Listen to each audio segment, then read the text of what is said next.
good, right here, Brandon. I gotta sit in the center? Gotta be in the center. He's like, yeah. Get your ass out of my You're chair. the focal point. Yeah, that's what I really wanted to say. See? What do you think? We put it farther back. There we go. Yeah, Brandon's not in it. Best part's out. Rotate towards you a bit. America. Towards you. There we go.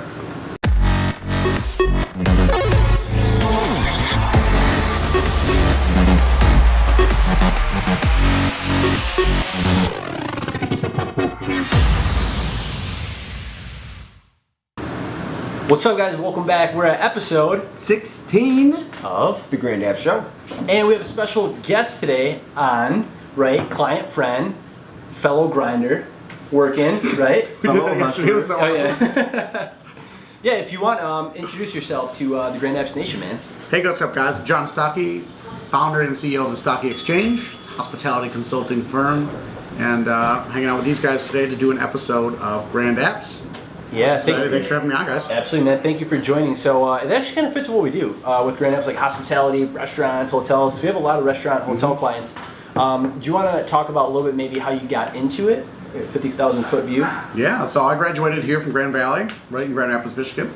And then I moved overseas for 6 years. Lived in Australia for a year, the Middle East, and China. Moved back, and while I was working there, working in luxury hotels, and moved back and started doing consulting for hotels, and then it's just kind of grown from there. So just did a lot of what you guys do to start it, did marketing work, and now I've just moved into business consulting and helping businesses kind of better deliver their hospitality promise. Yeah, and you're also doing a personal brand too with that, right? Yes. Is that going to be separate, like LLC to business, or is it like all just one? It's just the to get Stocki Exchange. Yeah. It's my last name, so it's a funny play on words. Right, so right.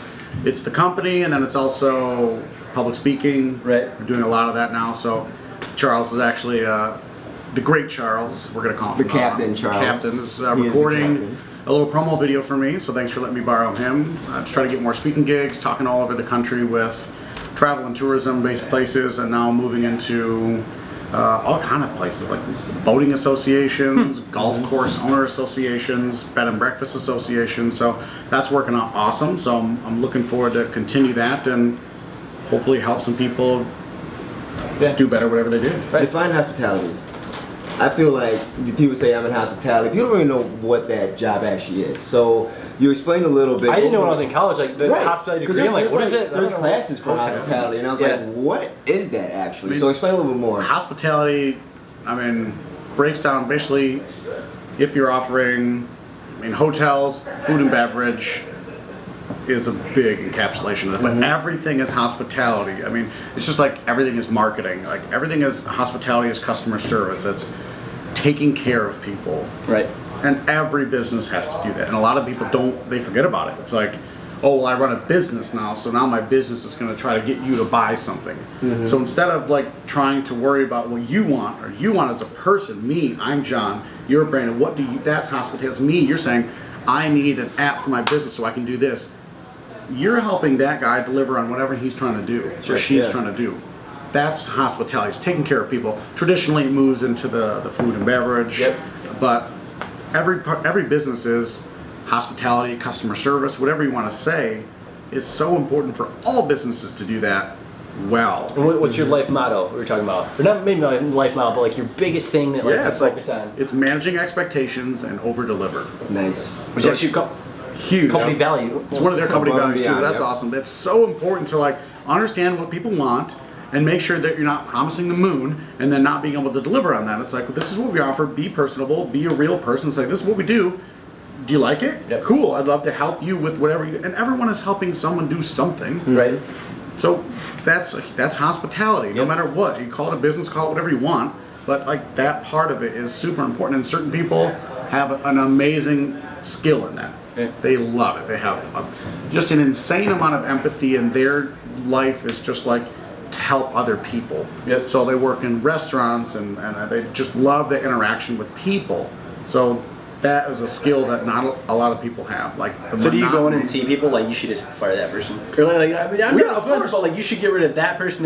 They're cancer to the entire. Hugely important. A lot of places you always, once you go in and start asking questions, what's the problems and blah blah blah. 90% of the time it goes down to communication and having that one or two bad employees who are just toxic for everyone. Yep. They've been there for a long time, so other people are, hey, well, they've been doing it, so I can get away with it. Right. And it's difficult because emotions get involved. I'm working, she's working, been working for a long time together. It's like, you don't see it. You become like tunnel vision. You're like, oh, they're not so good, but they've been working there for a long time. They know everything. So you don't want to have to get rid of that person because you're getting rid of their experience. You're getting rid of all of what they know how to do. So you're going to have to train someone else how to do that.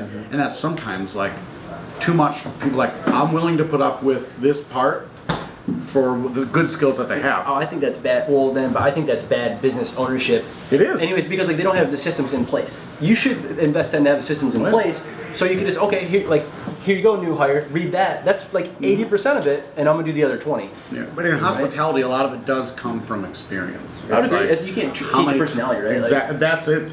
You can't. You can give people policies and procedures and rules and like, Right.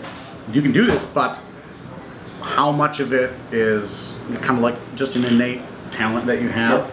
and how much of it is a skill that you can train. Yep. And sometimes people aren't willing to pull the ripcord and say, "I'm sorry, you're bad for everyone around you, and it's pulling us all down." What's a crazy story you've had in this industry so far? Like one that's like very memorable. You stick out. Could be good, bad, crazy. That's so.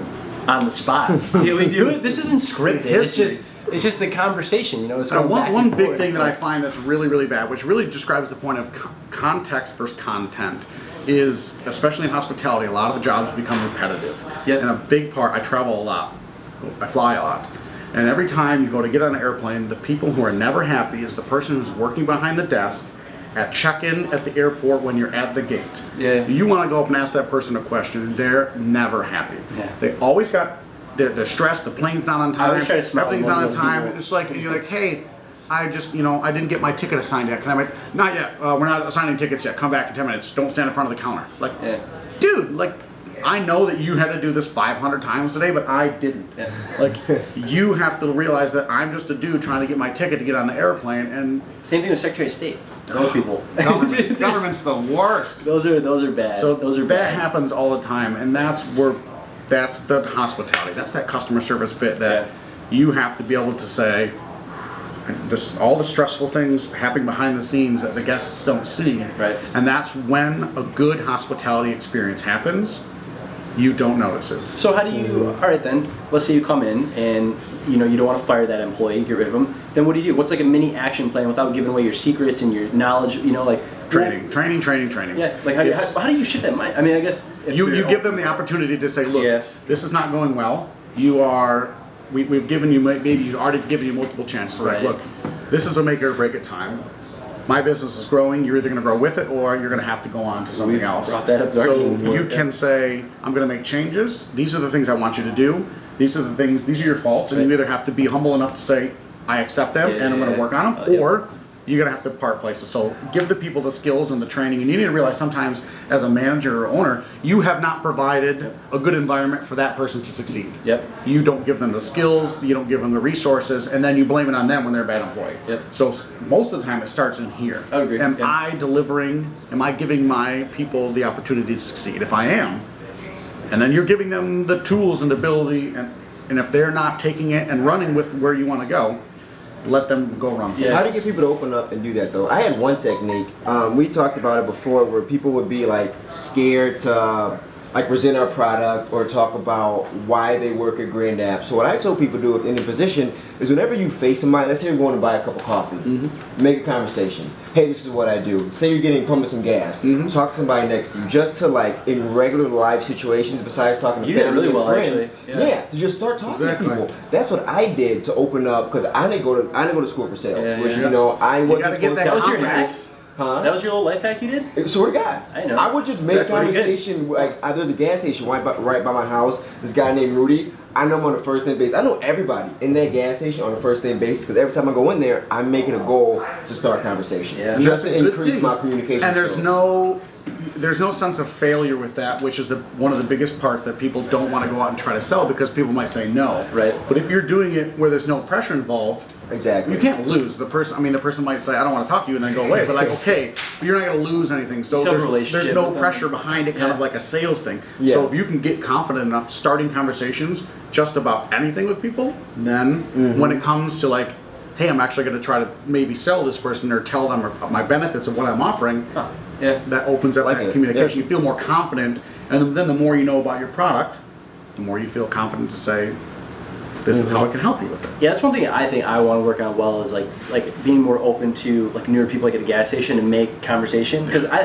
I like to talk a lot, but I like to think a lot. You know, I like to observe a lot, and like if I'm in there, I like to look at how people are acting. Dude, I do it all the time. Right, that's All I like do I need is- to flip that and just a little more like what you do. Sometimes like, I got enough friends, I don't need no more friends. Yeah, and it's I'm just gonna watch you do what you do, Right, and then right, I'm right. gonna be like, Yep. why did he do that? Why I did feel she you. do that? Why does he do that? We were having dinner last night at the JW, and we Yeah. were just like watching people on the patio, like, this woman's been here for like 3 hours by herself on her phone. Then this group came in, and they're all, and you start to see Are you how there? Yeah. how are Bad people David Nice. Hasselhoff. Yeah. how are people reacting and engaging in situations? And for me, that's important in hospitality, is to Yep. like, how do people react based on XYZ, and then you use that information to be like, this is where a market's going, and Right. this is where people like to do this, like to do that. So you observe that, and then you can regurgitate that to help fix other people's problems. Yeah, I like that. So all right, so what do you want to do? What's your vision? Where are you going? Where are you going the next 5? What's that look like for the business? Okay, I'll tell you what I'm doing the next 5 minutes. I'm going to get lunch. But 5-year plan is like not even in the. I'll give you a 6-month plan. My Okay. next 6-month plan is to get this rad video Yep. that the captain's making and try to promote out as many companies, businesses, associations, conferences that I can Yep. hook up with and try to help use my crazy brain of just watching it and absorbing everything that happens around me, and try to let people feel comfortable with what they're doing, what they're selling, and get past that initial, either the scared part or trying to sell me a business, trying to sell a business, a consumer something. Right. Start to have a conversation with me. And that's the weird thing. It's like, you like to watch and observe. You're working on the communication part. Everyone has a place. Not everyone is going to be super outgoing. Not everyone can do what you do. And if you're not good at it either, everyone has to fall in line. But Yeah, what yeah. is the opportunity for everyone to succeed by building a team together that you have you have him, who works in line with what, and are you a guest-facing person in this company? Okay, Right. maybe you're not, Yep. but you also have a need somewhere else as well. Yep. So you can't have a company with all type A personalities. The company will not succeed. No. You gotta have everyone's kind of yin to the yang. Yep. So where do you want people to follow you at? Facebook's the best. Just look up John Stocki, Stocki. Yep. Or We'll put his page right here. We'll ding it. link it up. It's gonna be a perfect ding, by the way. We Yes. simultaneously. So We dinged it. That's it. We appreciate it. We'll do a follow, man.